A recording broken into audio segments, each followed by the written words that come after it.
अज़ीज़ तलबा व तालिबात, अस्सलाम वालेकुम। आप सबको मेरी तरफ से अस्सलाम वालेकुम।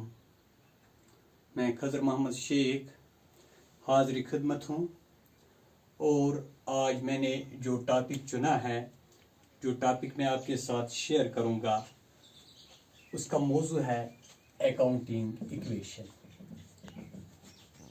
Accounting equation. डियर स्टूडेंट्स, आपने अपने लोअर क्लास में राइट फ्रॉम सिक्स्थ इस इक्वेशन के बारे में पढ़ा है कि इक्वेशन किसे कहते हैं।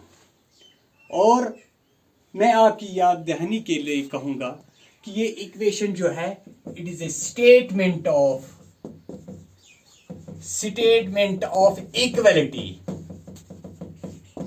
जहां पर एक साइड दूसरे साइड के बराबर होता है, जिसे हम इन अदर वर्ड्स कहते हैं LHS is equal to RHS। For example, अगर हम लिखेंगे 5 into 2 दैट इज 3 + 4 + 3, ये स्टेटमेंट ऑफ इक्वलिटी है। जब हम देखते हैं कि 5 को जब मल्टीप्लाई करेंगे 2 से वो 10 बनता है, और यहाँ पर जब हम इनका एडिशन करेंगे तो ये भी 10 बनता है। ये स्टेटमेंट ऑफ इक्वलिटी है। और कभी कभी इस इक्वेशन में हमें अगर वेरिएबल दिए हुए हैं तो उन वेरिएबल का वैल्यू भी हमें इससे असरटेन कर सकते हैं। For example 5x + 3 is equal to 10x + 2 से, तो यहाँ पर वेरिएबल जो है x है, इसका हम वैल्यू भी निकाल सकते हैं। ये 5x + 3 ये इक्वल है 10x + 2, तो यहाँ पर हम इस वेरिएबल का वैल्यू जो है वो असरटेन कर सकते हैं। और यहाँ पर जो हमें अकाउंटिंग इक्वेशन है, this is equation which is related to accounting, equation related to accounting. और इस अकाउंटिंग इक्वेशन को बैलेंस शीट इक्वेशन भी कहते हैं। बैलेंस शीट इक्वेशन, इसको बैलेंस शीट इक्वेशन क्यों कहते हैं? इसलिए कहते हैं क्योंकि all the components which are here in balance sheet, for example assets, liabilities and capital, ये तीनों कंपोनेंट जो हैं ये इस बैलेंस शीट में भी होते हैं और ये अकाउंटिंग इक्वेशन में भी होते हैं।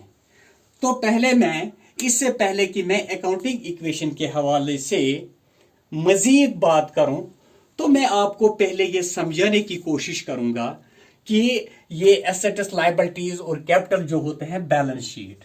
डियर स्टूडेंट्स, जैसा कि आप जानते हैं कि बैलेंस शीट जो है ये हमें किसी भी ऑर्गेनाइजेशन या किसी भी एंटरप्राइज का हमें ये फाइनेंशियल पोजीशन, उसकी पोजीशन शो करता है। और इसके दो साइड होते हैं। एक साइड होता है लायबिलिटीज साइड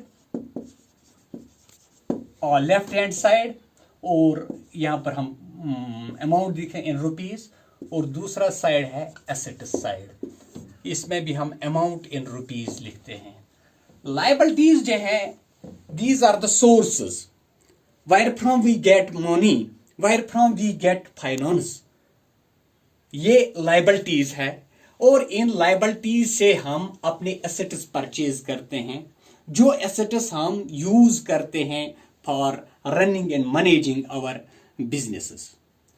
तो ये liabilities जो है, it is a sort of finance, this is a source means where from the finance comes।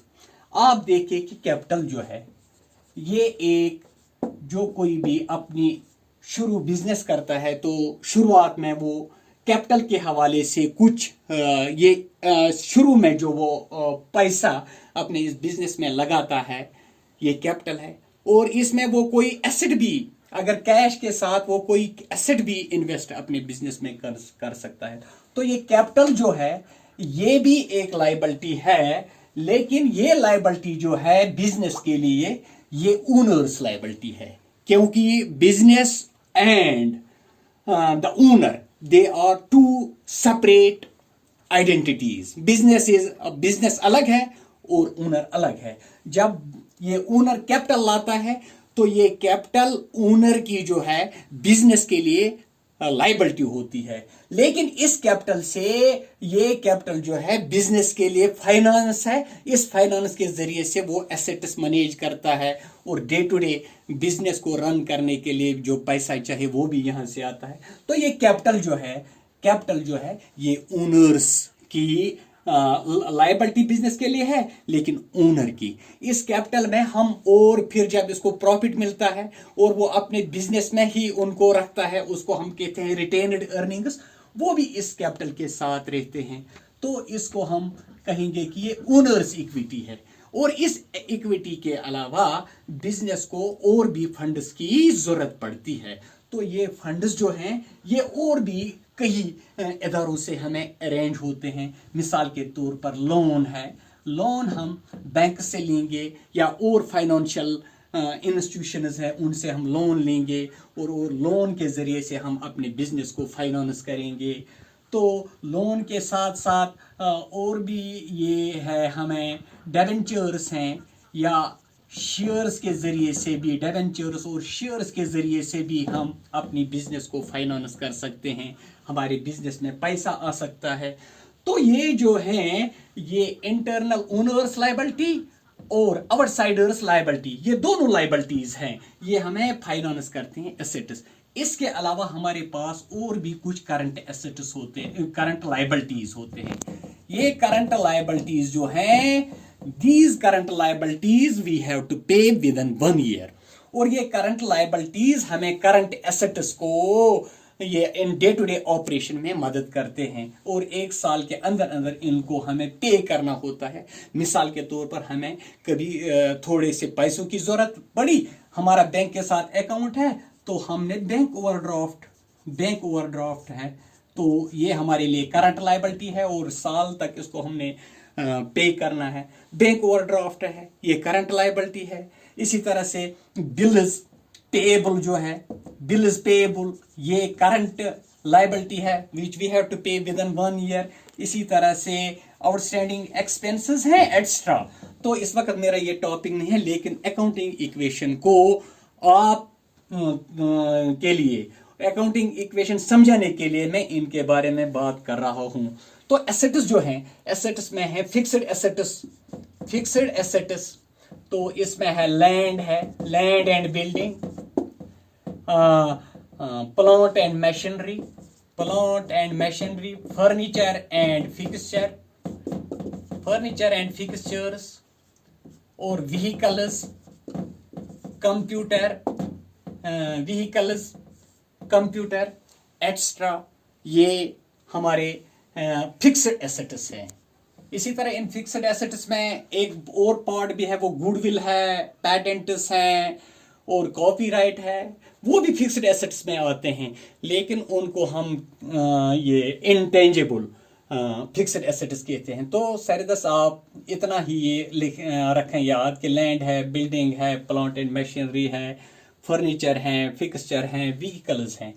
तो ये जो हम लॉन्ग टर्म लायबिलिटीज लेते हैं, लॉन्ग टर्म लायबिलिटीज यानी कैपिटल है, लोन है, डिबेंचर्स है, शेयर्स है, और इनके जरिए से हम एसेट्स परचेज करते हैं, land and building, plant and machinery, furniture and fixture. तो ये एसेट्स हैं, इनको हम रिसेल नहीं करते हैं। These are held for a long period of time, और ये फिर हमें बिजनेस के लिए रेवेन्यू जनरेट करने में ये फिक्स्ड एसेट्स जो हैं ये इस्तेमाल होते हैं। इसके साथ हैं करंट एसेट्स हैं, उसमें कैश है, बैंक है, स्टॉक है, बिल्स रिसीवेबल है और इसी तरह डेटर्स एक्स्ट्रा हैं। तो ये कैश, बैंक, स्टॉक, ये करंट एसेट्स हैं। ये हम ऑपरेशन जो अपने बिजनेस ऑपरेशन साल में करने होते हैं उनके लिए हमें ये ज़रूरत है। और इसका हम यहाँ से करंट लायबिलिटी से भी कुछ लाइबिलिटीज होती हैं। और जब हमारे ऑपरेशन साल के अख्ताम पर ऑपरेशन हम देखते हैं, वहाँ पर हमें ये इनमें से जो बचता है, ये इसमें से हम लाइबिलिटीज को पे ऑफ करते हैं, करंट लाइबिलिटीज को, और कुछ हमें और भी बचता है जिससे हम अपने day to day operations business के कंटिन्यू रख सकते हैं। तो ये थोड़ी सी जानकारी मैंने आपको बैलेंस शीट के हवाले से दी। और जहां तक इस अकाउंटिंग इक्वेशन का ताल्लुक है, ये accounting equation balance sheet equation है। और इसको समझने के लिए आपने एक तराजू को देखा होगा, तराजू जिसमें हम चीजें तोलते हैं। इस तराजू के दो डिशेस होते हैं, इसकी दो रिकाबियां होती हैं। और आपने हमेशा देखा है कि ये दोनों रिकाबियां जो हैं, ये दोनों डिशेस जो हैं, ये बराबर बैलेंस में रहते हैं। और अगर कभी ऐसा होगा कि हम एक डिश में कोई चीज डालें, तो बराबर उसी वजन की दूसरी चीज जो हमें इस दूसरी डिश में भी डालनी होगी, तब इसकी बैलेंस बराबर होगी। अगर फॉर एग्जांपल इसमें 3 चीजें हैं और 3 चीजों में से एक चीज हमने रिमूव की और इसी वजन के बराबर हमें एक और चीज यहां से भी रिमूव करने की जरूरत है, तो फिर बैलेंस इसकी बराबर हो सकती है। तो इसी तरह ये जो बैलेंस है, ये जो तराजू है, इसी तराजू की तरह आप समझे कि अकाउंटिंग इक्वेशन और इसके 2 साइड्स होते हैं। 2 साइड्स आर देयर, 2 साइड्स। तो एक साइड को हम कहते हैं एसेट्स और दूसरे साइड को हम कहते हैं लायबिलिटीज। इसके 2 साइड हैं लायबिलिटीज, लेकिन ये लायबिलिटीज है इसलिए हम इसको पहले हम लिखते हैं इक्विटीज में दोनों लायबिलिटी यानी एक्सटर्नल और इंटरनल लायबिलिटी आती है।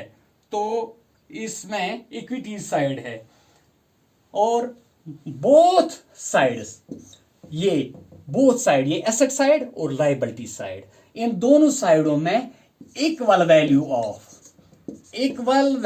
ऑफ एसेट्स और एंड लायबिलिटीज होना चाहिए। Equal value of assets and liabilities, और या इन अदर वर्ड्स हम कह सकते हैं कि equal value of all types of assets and equal value of all types of liabilities। तो ये इसी बैलेंस की तरह है। तो हम इसको अगर हम डिपिक्ट कर सकते हैं, ऐसे लिख सकते हैं कि ये एसेट है, एसेट्स यहां पर हम लिखेंगे लायबिलिटीज और यहां पर हम लिखेंगे कैपिटल, क्योंकि एसेट्स जो हैं वो बराबर होते हैं, एक लायबिलिटी जो एक्सटर्नल लायबिलिटी है, आउटसाइडर्स लायबिलिटी है, और कैपिटल जो ओनर की लायबिलिटी है। बिजनेस के लिए दोनों लायबिलिटीज है।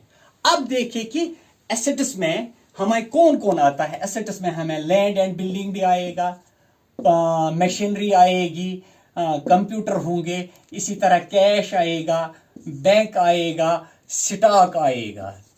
और इसी तरह लायबिलिटीज में हम देखते हैं लोन है, क्रेडिटर्स हैं, आउटस्टैंडिंग एक्सपेंसेस हैं और दूसरे भी चीजें हैं। और इस कैपिटल, आप देखेंगे ये कैपिटल इसका क्या होगा। पहले आप देखिए यहां पर, अगर हम कभी कैश, अब ये कैश जो है और ये स्टॉक है, फॉर एग्जांपल हमने 10,000 रुपए के परचेजेस किए, तो हमारा एक आइटम जो है वो कैश कम हुआ। लेकिन इसी कैश जो कम हुआ इसी के बराबर हमें assets in terms of stock 10,000। तो यहां पर कैश जो हमारा है वो 10,000 कम होगा, लेस 10,000, और हमारा स्टॉक जो है वो 10,000 का है। तो यहां पर हमें एक साइड में एसेट्स हैं, एसेट्स में दोनों कैश और स्टॉक आते हैं। यहां पर हमें increase in one asset, increase in one asset and decrease in another asset. तो इस वजह से जब हमारा एक एसेट कम हो गया और एक एसेट बढ़ गया तो एसेट साइड और लायबिलिटी साइड बराबर रहेगा, क्योंकि यहां चेंज हुई, एक एसेट कम हुआ और एक एसेट बढ़ गया। इस तरह से हमें ये इक्वेशन जो है ये हमें बैलेंस में रहेंगी। अब फॉर एग्जांपल हमने स्टॉक परचेज किया 10,000 रुपए का, 10,000 रुपए का हमने स्टॉक परचेज किया, लेकिन इसमें हमने कैश नहीं दिया, उधार लिया। तो हमारा स्टॉक जो है वो 10,000 रुपए का इंक्रीज हुआ स्टॉक, लेकिन हमने कैश नहीं दिया। हमारा ये दूसरा एसेट कैश नहीं कम होगा, बल्कि अब देखिए ये एक साइड में ये एक तब्दीली आई कि हमारे एसेट्स बढ़ गई, लेकिन दूसरे साइड में भी एक तब्दीली आ गई। वो ये तब्दीली है कि ये हमने कैश अभी नहीं दिया है, इसलिए हमें ये 10,000 रुपये जो है वो क्रेडिटर्स हैं। इस तरह से यहां पर एसेट साइड में 10,000 का स्टॉक आया और हमने कैश नहीं दिया, ये उधार था, और 10,000 रुपया हमने यहां पर लायबिलिटी साइड में दिखाया। इस तरह से ये अकाउंटिंग इक्वेशन जो है बैलेंस में रहेगी। इसी तरह से बहुत सारे जो हैं, अगर हम कभी ऐसा होगा कि एक increase in one asset and decrease in one asset, decrease in other asset, कभी ये होगा कि increase in one asset and increase in liability. तो इस हवाले से बहुत सारी चीजें जो हमें आगे करनी होंगी, तो इंशाल्लाह वो हम क्वेश्चन के जरिए भी इसमें देखेंगे। तो सैयद साहब फिलहाल आप यहाँ पर ऐसे इस अकाउंटिंग इक्वेशन को याद रखें कि एसेट्स जो हैं वो बराबर है liabilities plus capital, liabilities plus capital. और यहां पर मैं इसको ऐसे भी अपने तौर पर दिखा सकता हूं, resources is equal to sources, resources is equal to sources. Resources में हम एसेट्स हैं, और ये एसेट्स हमारे बनते हैं किन सोर्सेस के जरिए से, लायबिलिटीज और कैपिटल के जरिए से हम एसेट्स बनाते हैं। एसेट्स को हम अपने बिजनेस में यूज करते हैं, they are used to generate profit, they are used to generate income. और ये लायबिलिटीज दो तरह की हैं। एक लायबिलिटी जो है इसको हम कहते हैं ये लायबिलिटी जो है ये आउटसाइडर्स लायबिलिटी है, एक्सटर्नल लायबिलिटी है। ये एक्सटर्नल लायबिलिटी को जो हमने बैंक से या इन टर्म्स ऑफ शेयर्स या डिबेंचर्स के जरिए से जो हमने पैसा लिया है तो वो लायबिलिटी है, लेकिन जो कुछ इस ओनर ने बिजनेस में इन्वेस्ट किया है उसको हम कैपिटल कहते हैं। तो ये एसेट जो है ये बराबर है लायबिलिटीज प्लस कैपिटल। और हम अब अगर हमें कैपिटल मालूम करनी होगी तो कैपिटल जो है that is assets minus liabilities, assets minus liabilities. और इसी तरह अगर हमें लायबिलिटीज मालूम करना होगा तो liabilities is equal to assets minus capital. तो इस तरह से हम बाकी चीजें जो हैं जानने की कोशिश करेंगे। Thank you.